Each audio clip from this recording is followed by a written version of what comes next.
तो कहानी स्टार्ट होती है एक बंदे से जिसका नाम रोनित था, जो नौकरी के लिए मुंबई में इंटरव्यू के लिए आया था और तब तक के लिए अपनी मामी के यहाँ रुकने के लिए आया था। और ये है रेनू, मामी की बहू और रोनित की सगी नहीं पर भाभी लगती हैं। और भाभी को देखते ही इसका दिल उन पर आ जाता है। अब स्नेहल भी थोड़ी देर में कॉलेज से वापस आ गई थी। स्नेहल मामी की छोटी बेटी थी और मामा भी थोड़ी देर में घर पर आ गए थे और ये लोग भी रोनित से मिलते हैं और मिलकर सभी खुश थे। अब स्नेहल नहाकर बाथरूम से निकलती है और फिर रोनित नहाने के लिए जाता है, जिसे देखकर भाभी के मुंह से लार टपक रही थी। अब स्नेहल आकर भाभी को बताती है कि बाथरूम के अंदर हम दोनों के ब्रा और पैंटी रखे हुए हैं।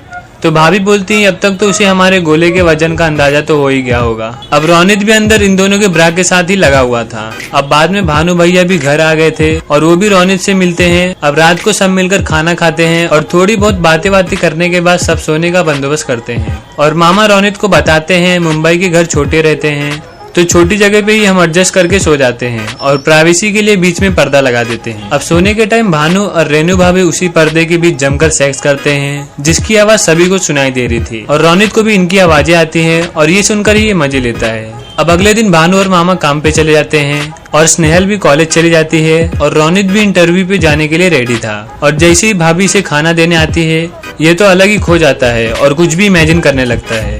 अभी इंटरव्यू के लिए जाता है जहाँ इसको वो काउंटर वाली लड़की में भी रेनू भाभी दिखाई दे रही थी, जिसकी वजह से ये अंदर जाने में भी काफी लेट हो गया था। अब अंदर जाने के बाद सर कुछ भी इससे पूछते थे, लेकिन ये तो अलग ही नशे में खोया हुआ था। इसे तो हर जगह बस भाभी ही नजर आ रही थी। अब इस वजह से उसको सर ने चिल्लाकर वापस भेज दिया।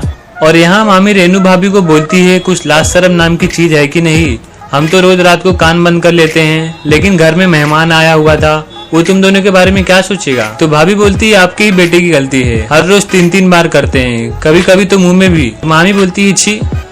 बाद में स्नेहल भाभी को पूछती है कि आपको वाइब्रेटर के बारे में पता है, तो भाभी बोलती है नहीं। तो स्नेहल उन्हें कियारा वाला वीडियो दिखाती है और बोलती है इसका एक देसी जुगाड़ भी है, बैगन। भाभी बोलती है हाँ ये बिल्कुल सही रहेगा। अब रोनित वापस आ गया था और बोलता है आज इंटरव्यू नहीं हो पाया है, कल है। और उस समय घर पर कोई था भी नहीं। तो रोनित पीछे से भाभी का हाथ पकड़ लेता है और फिर उन्हें चूम लेता है और भाभी भी मान जाती है। और भानु भी घर आ रहा था और वो जस्ट पहुंच ही गया था। और जैसे ही वो दरवाजा खोलता है कि तब तक रोनित बाथरूम में जाकर छुप गया था। और आते ही ये भी रेनू के साथ शुरू हो जाता है। तभी अंदर से कुछ आवाज आती है तो रेनू बोलती है मैं यही बताने की कोशिश कर रही थी, लेकिन आप तो रुक ही नहीं रहे थे।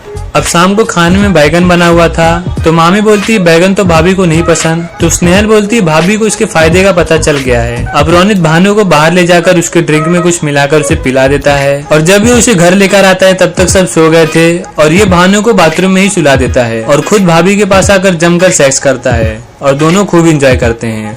अब अगले दिन बाहर स्नेहल रोनित को बोलती है कि मुझे पता है कि आपने रात को क्या किया, तुमने भाभी के साथ मजे किए। और वहीं हो जाता है एपिसोड खत्म। पूरी कहानी खत्म हो जाएगी, लेकिन सबका एक ही सवाल रहेगा कि एडल्ट कंटेंट कहाँ है। लौड़ा का चरम सुख है, मतलब अब उल्लू भी अपने फैंस का काट रही है। हद हो गई भाई थी।